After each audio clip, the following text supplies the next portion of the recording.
Ата-эне менен болгон адептер толтура экен, толтура адептер бар экен. Ошолорду биз бир чектен айталы. Эң биринчи, ата-эненин жанында отурганда телефонду өчүрүп кой дейт. Азыр эмне? Азыркы современный адептерден да. Мурда андай болгон эмес да. Сотка болгон эмес.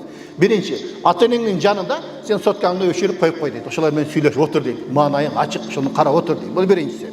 Экинчиси, сүйлөп жатканда сөздөрүн кун кой ук дейт баягы жерде. Ата-энең сүйлөп алса сен бул жакты карап, тиякты карап, анан бир нерсени ойноп, антип отурба дейт. Сен кара дейт. Кичинекейбизде бизге деле ошондой мамиле кылган. Айтчы балам, эмне болду анан? Сен калп эле бир нерсени айтып атсаң деле уккан да сен, туурабы? Кичинекейиңде мисалы 2 жашыңда. Билесиң да жаш балдарда, атам не дейсе, чырак дейбиз да. Чырак десең алдайсың деп карасаң, ошо ар бир суроону кун коюп уккан да бизде, туурабы? А биз эмнеге укпашыбыз керек? Картайган ата-энебизди алар да кун коюп угушубуз керек. Анан ой пикир айта турган болсо, ошону кабыл алыш керек. Болду ата. Болду ата. Сиз айткандай болот. Болду ата. Рахмат. Ошентип туруш керек да атабызга. Анан сөзүнө жооп берип сүйлөш керек. Анан сүйлөсө, ата ошондой тигиндей деп жооп бериш керек. Анан кээ бир балдар бар, атасы сүйлөп атса, жооп деле бербейт. Телефон карап отурат. Бул адепсиздик да. Адепсиздик. Ата-эне менен болгон адепсиздик болуп кетет. Андан кийин ата-эне менен сүйлөшкөндө, ошол жерде эмне? Өзүңдү төмөн алып туруп караш керек ата-эненичи. Мындай маскарлагансып, кибир болуп, эчнерсе билбейсиң да дегендей карабаш керек ата-эненичи. Ата-энеге биз өзү төмөн алып туруп андан кийин карашыбыз керек ата-энени. Бул дагы бир милдет экен. Андан кийин ыраазычылык дайыма мактап айтып туруш керек экен. Ата, Алла разы болсун ата, мына сиз бар, мен бармын. Мына сиз бар экенсиз, мен ушул даражага жеттим. Сиздин дуаңыз менен, сиздин жардамыңыз менен, сиздин көрсөткөн багытыңыз менен мен ушул даражага жеттим. Рахмат ата, Алла разы болсун сизден деп туруп жакшы сөздөрдү айтып туруш керек да. Бизде болсо эмне? Баягы улак мүйүзүм чыксын дейт экен деген сөз бар го. Мүйүзү чыкканча, мүйүзү чыккандан кийин ата-энесин топ атпайт го. Бул мен да, папаша билесиз го, ал жүрөт да деген сөздөрдү айтканда угуп калат. Жок, ошол ата-энебиз себепчи болуп атат. Биздинчи ошондой ийгиликтерибизге. Андан кийин ата-энеге дайыма биз кубанычтуу кабарларды айтып туруш керек. Кубанычтуу кабарларды жеткирип турушубуз керек да. Ата, мындай болбоду. Ата, жанагы сиз айткан нерсе келди мына менин жашоомдо. Сиз кичинекейимде айтчу элеңиз ушул нерсени. Мына ошол нерсе чын экен. Мына сиздин айтканыңызды кылып бере, ушундай бир жакшылыкка жеттим деп туруп, бир кубанычтуу кабарларды жеткирип турушубуз керек да бизчи ата-энебизге. Андан кийин кайгыруу кабарларды айтпаш керек. Келип отур, ата, баламча түндөй болуптур, андай болуптур, мындай болуптур деп туруп, ол картайганда адам назик болуп калат, көңүлү жумшак болуп калат. Ар нерсени айтып ыйлата бербеш керек да ата-энелерди баягы жерде. Кайгылуу кабарларды айтпаш керек. Көңүлүн көтөрүп коюш керек да баягы жерде. Андан кийин ата-энебиздин достору бар, жакшы көргөн адамдары бар. Ошолорду көбүрөөк макташ керек да. Мен досум ошондо жетип да. Ал менин досум да, ал мен билем аны. Кичинеден эле билчүмүн, менин досум өзү жакшы адам. Аны мен жакшы көрөм, ал жакшы болот да деп туруп, ата-энең жакшы көргөн адамдарды мактап туруш керек да, анын көзүнчө. Себеби алардын жетишкендиге бул сүйүнөт да. Кадимкидей. Мына бизде раматылык менин атам айтат эле. Бала эгерде сүйүнсө, бою бир эли узарат дейт эле да баягы жердечи. Бул карыяларда ошондой экен да. Баягы жерде сүйүнсө, насырнет көтөрүлсө, мындай сакайып калат экен да, ооруган адам деле. Көрбөйсүздөр. Ошондой бир мамиле кылышыбыз керек. Анан кайра кайталаса дагы сөздөрүн кунт коюп угуш керек баягы жерде. Себеби кичинекейбизде биз кайта сурасак деле бизге жооп берген да. Туурабы? Бир суроону 10 жол берген болушубуз мүмкүн. 20 жол берген болушубуз мүмкүн. Ошол себептен ата-энебиз жаш өтүп калганда жаш баладай болуп калат да. Кайра сураса, кайра ошону угушубуз керек. Ата деп биринчи жолу кандай угушубуз керек баягычы. Анткени бул ата-эненин ыраазылыгы. Бала мен жакшы, мен дайыма менен сүйлөшүп отурат деп туруп. Азыр эми кээ бир ата-энелер бар, ошо сүйлөшөйүн десе адам жок. Балдар отурбайт үйдө. Балдар келбейт, кабар албайт, зыярат кылбайт. Баласына караганда таягы жакын болуп калган аксакалдар бар азыр. Анткени 24 саат таягы жанында. Жөлөнөт, таянат баягыга. Жардам берет. Баласы таякчалык жардам бере албай калды азыр убакытта. Ошондуктан туугандар, биз ошол ата-энеге жардам кылып сыйлашыбыз керек. Андан кийин өткөн убактагы кайгылуу окуяларды айтпаш керек. Ата билесиңби, кичинекеңде мас болуп келип алып бизди урган. Эми убагында адашыптыр, мейли анча-мынча ичип коюптур, тамеке тартыптыр, кийин Кудай Таала ыңсап берип таштаптыр. Аны неге эстетесиң сен атаңа? Эми балам туура эмес кылыппыз да эми деп тур, анан сенен кечирим сураш керек. Ошону күтүп атасыңбы сен? Ошондуктан өткөн атаңдын айыптарын, кайгылуу окуяларды айтпаш керек ата-энебизгечи. Бул дагы эмне? Ата-энеге болгон биздин эмне адептерден да, бул адепсиздик болуп калат. Өткөн кайгылуу окуяларды айта турган болсок. А бизде кейлер отуруп алып туруп атасынын бүт милыш жерлерин айтат да, билесиңби сен эшектен жыгылып калгансың. Ошондо мен өлө күлгөмүн. Эстесем дагы деле күлгүм келет сенин жыгылып баратканыңды деп. Мисалы эми ол жаш бала эмес да, анын бир маскаралап өткөнүн эстете тургандай. Туурабы? Сага эшек мингенди үйрөтөм деп жыгылып аткандыр мүмкүн баягы жерде. Андан кийин пайдасыз жаман сөздөрдү айтпаш керек ата-энебиздин жанында. Ата-энебизге бир жакшы сөздөр сүйлөш керек. Атаң менен отуруп алып саясатталашып, атаң байтал, энең байтал айтышпаш керек баягы жердечи. Жакшы сөздөрдү сүйлөшөлү ата-энебиз менен. Ошол эмне? Жан дүйнөсү жыгасын да, сени менен сүйлөшүп отургузуп келсин. Эми урмат, сый менен мамиле кылып отуруш керек. Чогуу отурганда. Ата, келиңиз, чайдан коеюн. Ата, туруңуз, калабыраак түшүк салып берейин астыңызга деп туруп. Кейлер бар, атасынан төргө өтүп алат, өзү төшөктө отурат, атасы паластын үстүндө отурат. Баягы жерде, бул адепсиздик да баягы жерде. Жакшы сөздөрдү сүйлөп, урмат, сый менен мамиле кылып отуруш керек атабызга. Себеби ата-эне бизге конок туугандар, конок. Канча жыл өмүр берет Кудай билет. Ата-энеден мурда биз кетип калышыбыз мүмкүн. Ошол себептен ата-эненин баарында урмат сыйлашыбыз керек. Андан кийин ата-энебиз менен сүйлөшүп жатканда аны басынтып, пикирин айтса урматсыздык кылбаш керек. Ата кайра-кайра айта бересиң ушул. Билбесең жөн эле отурбайсыңбы эми сен? Билген адамдардан угуш керек. Бирден сурап туруп айтпайсың, адамды уят кылып деп. Ушундай бир басынтып сүйлөш керек атабыз. Себеби керек болсо кашык кармаганды бизге ошо атабыз үйрөткөн.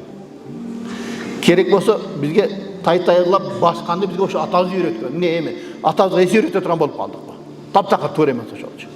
Күнөө болот керек болсо ошол ата-энебизди басынтып маскаралаган сөздөрдү айта турган болсок.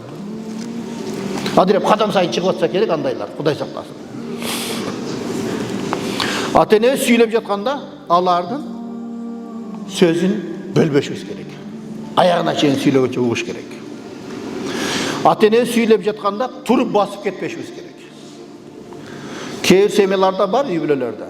Атасы, энеси сүйлөп атса бар туруп кетип калат. Сөзүн толук бүтпөй эле мындай отуруп калат. Кудай урматсыздык да. Урматсыздык. Эгер ата-энебизге биз ушундай мамиле кылсак, эртең биздин балабыз такыр бизди укпай коет. Себеби бизде билесиздер, шариятыбызда эреже бар. Кимде ким күнөө кыла турган болсо, ошол күнөөсүнүн жазасын Кудай Таалам акыретке калтырышы мүмкүн дейт. А бирок кимде ким ата-энесин наразы кылса, бул дүйнөдө баласынын наразычылыгын көрмөйүнчө аркы дүйнөгө өтпөйт дейт. Көрбөйсүздөр. Анткени ата-эненин урматы Аллахтан кийинки орунда турат. Жана эле башында, сөздүн башында айтып кеттик. Аятта айттык. Туурабы? Ошондуктан биз өтө этият, аяр мамиле жасашыбыз керек. Анан картайганда урматтап, сыйлап, тынч коюш керек. Кыжылат кылбаш керек. Неберелерди алып келип берип, нянка кылып албашыбыз керек. Сени караганы жетет. Сени караганы жетет. Алар картайганда эс алсын. Аларды курортко жөнөтүш керек. Эс ала турган жерлерге жөнөтүш керек аны. Бизде ошол картайганда эми неберелер менен отуруш керек да деп коет дагы, неберелерди каратып коет. Арга жок карайт да, сенин көңүлүң үчүн карайт да анычы. Карагысы келбейт болбосо анычы. Сенден тажаган өзүчү. Ал кантанан сен өзүң тажагандан ата-энеңе берип коесуң анычы. Болбойт ал. Дагы бизде Кыргызда макал бар. Ошол чыгарса керек да. Атаң барда кул алба, энең барда күң алба деген макал бар экен баягы жердечи. Нянкаң эмес да сенин ол атаң, атаң болот атпайбы? Болбосо карасаң да акчасын төлөп бер, башкаларга деле төлөйсүң. Ал атаң карабай койсо, туурабы? Энең карабай койсо. beker karaydı da, bu beker karaydı da, özün işteysin. Sen iştebe kara, atаңды, балаңды koşa karasın gerek olsa. Ondan ki, alardın közünçe nevrelerdi vuruşup urbaş gerek.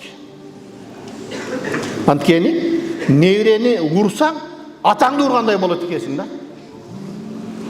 Nevrеңді vuruşsan, atаңды vuruşқандай болады екенсің да. Қату тиет екен да. Қату тиет екен бұл чоңа негече. Ошо раматылық мен енем айтады эле. Балаң өрік болса, невре дәнек болады екен депші. Дәнек татуырақ болады ғой, өрікке қарағанда. Ошоға мен енем раматылық, балаң мен жанында тибечі ушуга, урушпачы ушуну дейт эле да. Көбсө катуу тиет екен да. Бул шариатта деле бар да ошол нерсечи. Демек, ата-эненин жанында балаңды урушпагын. Балаңа катуу тийбегин.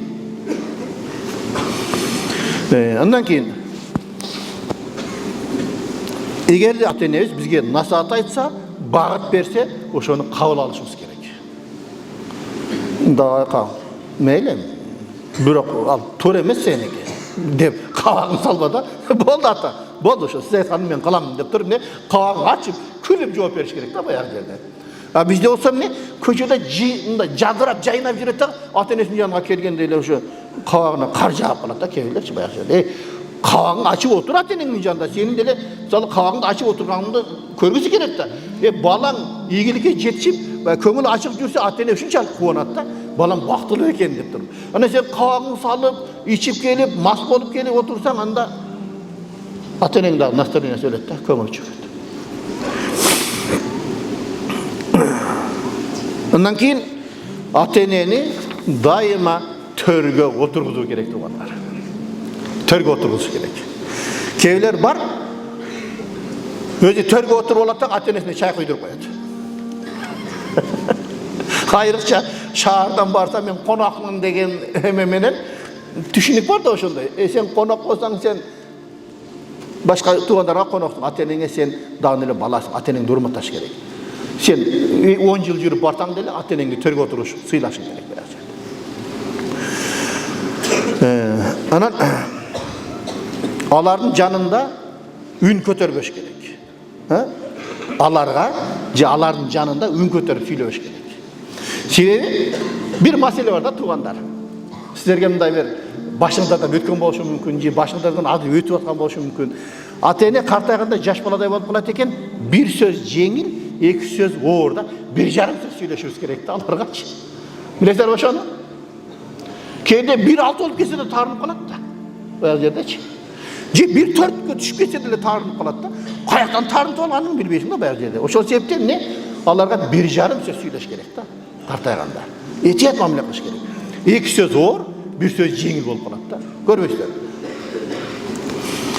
Алардын жанында отурганда не алардан басқанда алардан оозуну баспаш керек, же алардын ата-эненин алдыга өтүп алып баспаш керек. Артында жүрүш керек. Ата-эненин артында жүрүш керек. Кол бутка чалынып алына түшүп албаш керек баягы.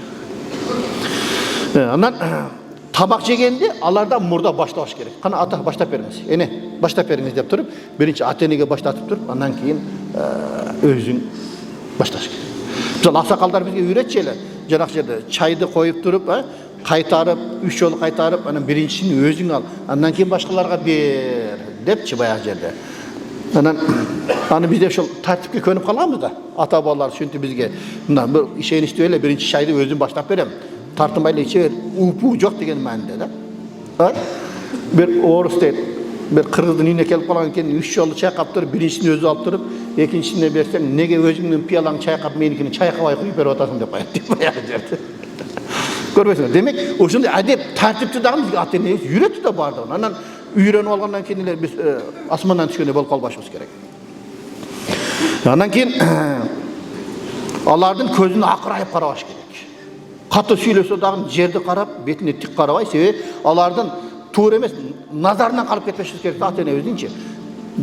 Катуу акырайып карап, тише тургандай карап, көзүң менен атып салба дейт ата-энеңичи. Этият болуш керек. Көз карашты дагы эмне? Сен мээрим көз караш менен караш керек ата-энегечи.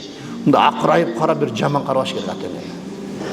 Сен ата-энең болбосо сен кимсиң? Жок элең да. Андан кийин сен ата-энең менен сыймыктанышың керек. Сен каалагандай деңгээлде ата-энең болбосо дагы сен сыймыктанышың керек. Ата-энем мени тарбиялады. Ушун деңгээлге ата-энем жеткирди деп туруп, ата-эне менен сыймыктанышыбыз керек. Бардыгы сыймыктанабыз, туурабы? Себеби ата-эне өзүндө бар нерсени аябастан берди да, туурабы? Биз айтат го, ар бир кыз атасынын принцессасы деп коет го. Себеби колдон келишинче эркелетет да өзүнүн кыздарын баягы жерде. Отурганда аларга каратып бутуңду сунба дейт. Тизелеп отуруш керек. Аларга бутуңду сунуп алып же бутуңду учкачтырып алып отурба дейт. Бул адепсиздик дейт. Мындай негизи эле мындай акылдуу адам ал ишке барбаса керек, ата-энесине бутуң сунбаса керек, ата-энеси тарапка. Эми жол болсо ата-энеңе артыңды салба дейт. Бутуңду сунба, анан ата-энеңе артыңды салба дейт. Карасаңар, кандай адепти үйрөтүп атат биде шариятыбыз. Шариятта бар да. Мисалы сен балага сүйлөшүп атсаң, бала тескери карап отуруп алса, кандай ойдо каласың? Мен тоңотпойт экен да, мен урматым жок экен да, менин деген ар кандай ой келет да. Ошол себептен ошондой жаман ойлоп койсо деле биз ак болуп кетишибиз мүмкүн да, ата-энебизгечи. Анан аларды сени сөгүүгө мажбурлаба дейт. Ошого сен алып барба дейт. Жөндөн жөн сөкпөйт да, кыжырына тийбей, жинине тийбей дейт. Оңбогур деп ушундай бир сөгүнө турган деңгээлге жеткирбе дейт да. Дайыма жакшы сөздөрдү сүйлөгүн дейт. Анан дайыма биз аларга дуа кылышыбыз керек. Алардын жанында чарчаганыңды сездирбеш керек. Чарчап келсең да, ата кандайсыз, жакшысызбы? Эне кандайсыз, жакшысызбы? Аман-эсен отурасыздарбы? Келиңдер чай ичели, сиздер менен отуруп бир чай ичейин деп туруп, келип эле аялыңдын койуна кирип кетпей, ата-энең менен саламдашып берейинчи. Ата-энең менен отуруп, бир эки чайын ичип, кана бир батаңызды бериңиздер, мен бир эс алайын эми, эртең дагы жумушка барам ата деп, батасын алып туруп, андан кийин кир да, баягы жерде. Бизде болсо эмне? Өзүнүн аялын ата-энеси кылып алган да. Ата-энесинин айтканын кылбайт, аялынын айтканын кылат да, көпчүлүгүчү. Энемден сурайын дегендей кылыпчы, баягы жерде. Кудай сактасын андайдан. Ал нерсенин баарын ата-эне сезип билип турат. Болбой калыпсың дейт да, баягы ачык айтпаса дагы. Андан кийин эгерде сүйлөп жатып адашып кетсе, маскаралап күлбеш керек. Адашат да картайганда, туурабы? Маскаралап күлбеш керек. Жок, ата мындай. Сиз мага өзүңүз ушинтип айткансыз. Бул жерде унутуп калган окшойсуз деп туруп, акырын эле айт дейт да, баягы маскаралап.